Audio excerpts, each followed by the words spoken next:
Bonjour tout le monde. Comme mentionné, est-ce que vous pouvez m'entendre? Oui, OK. Comme mentionné, mon nom est Jennifer Pevic et j'ai vécu avec la sclérose en plaques depuis 2005. Je suis très honorée d'être ici aujourd'hui parmi vous pour partager mon histoire et mes expériences avec la Société de la sclérose en plaques. Bien que j'ai reçu mon diagnostic en 2005, mes problèmes ont commencé l'année précédente quand j'ai commencé à m'entraîner pour courir un marathon. J'avais toujours couru, mais jamais très loin. Donc, je ne sais pas qu'est-ce que je pensais quand j'ai joint une clinique au plein milieu de l'hiver pour s'entraîner pour un marathon au printemps. C'est alors que j'ai commencé à remarquer les premiers symptômes de la maladie. J'étais toujours fatiguée, mais quelle mère de 2 enfants qui travaillait à temps plein et s'entraînait pour un marathon ne serait pas un peu fatiguée? Et j'ai commencé à sentir un engourdissement dans ma jambe droite lorsque j'ai couru de longues distances.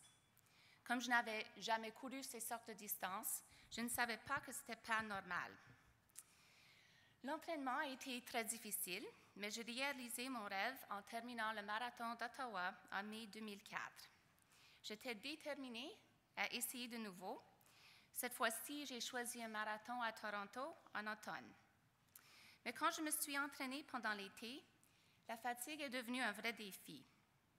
Sur plusieurs reprises, j'ai dû appeler mon mari pour venir me chercher, loin de la maison, parce que je n'avais tout simplement plus d'énergie. Et l'engourdissement occasionnel que j'avais vécu est devenu un problème perpétuel. Alors, quand je suis arrivée à Toronto en octobre 2004, mon seul but était de finir et avoir du plaisir. Et je l'ai fait, mais c'était vraiment difficile parce que les 2 pieds étaient engourdis dès le début. J'étais inquiète que j'allais trébucher et tomber. Après 40 kilomètres, j'étais presque là. J'avais tellement de douleur dans mes pieds que je ne pouvais faire quelques pas à la fois sans trébucher. Mais j'ai fini. Cependant, je savais que quelque chose n'allait pas. J'avais beaucoup de douleur. Je ne pouvais pas courir, je pouvais à peine marcher. Ma pensée est devenue tout confuse et de temps en temps, je ne pouvais pas sentir des parties de mon visage. Pourtant, j'avais pensé que c'était à cause de mon entraînement, alors j'ai consulté une spécialiste en médecine sportive. Dans les mois qui suivaient, j'ai subi toutes sortes de tests avant qu'une résonance magnétique ait confirmé la SP. I wish I could say that I handled the news with grace and dignity, but I did not. I was in a lot of pain and was experiencing relapse after relapse. I had to leave a job in marketing communications that I loved, and I was scared, anxious, and depressed. Perhaps worst of all, though, is that I had very little reason to think that things were ever going to get any better for me. That's why I'm so grateful to the MS Society. They really helped me through a challenging time and gave me the tools I needed to take back control of my life. I started volunteering, and I started fundraising. When I finally revealed my diagnosis to friends and family, I was amazed at the support that I received. My friends and family really embraced this cause as their own, and with their help, we've raised over $75,000 for MS through various fundraising events. I know this money may be a small drop in a big bucket of money that the MS Society has provided for research, but I know that it's made a difference given the incredible advances just made in the last few years alone. At the time of my diagnosis, there were only 4 treatment options for relapsing remitting MS. Today, there are 6 more, 10 in total, including the one I'm taking now. It's my 3rd therapy, and this one seems to be working. In fact, I would go so far as to say it's given me back my life. Thanks to this medication and my special carbon fiber leg braces, not only am I walking better, but I'm running again for the first time since 2009.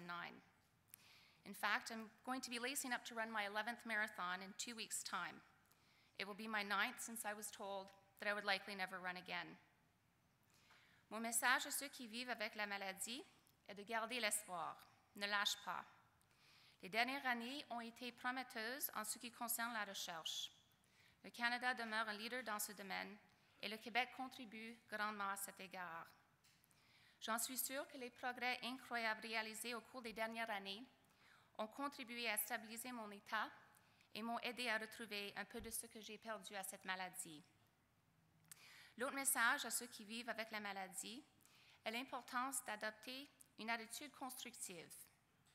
Ça m'a pris longtemps, mais au lieu de se concentrer sur ce que la SP a pris de moi, j'essaie de me concentrer plutôt sur ce qu'il m'a donné.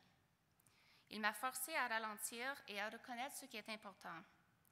L'amour et le soutien de ma famille et mes amis, et la générosité des gens que j'ai rencontrés le long du chemin, comme l'incroyable personnel de la société et ceux d'entre vous ici aujourd'hui qui donnent généreusement de votre temps pour aider ceux d'entre nous qui luttent contre cette maladie.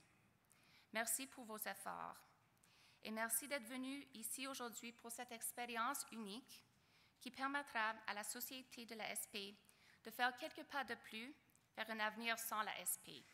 Merci.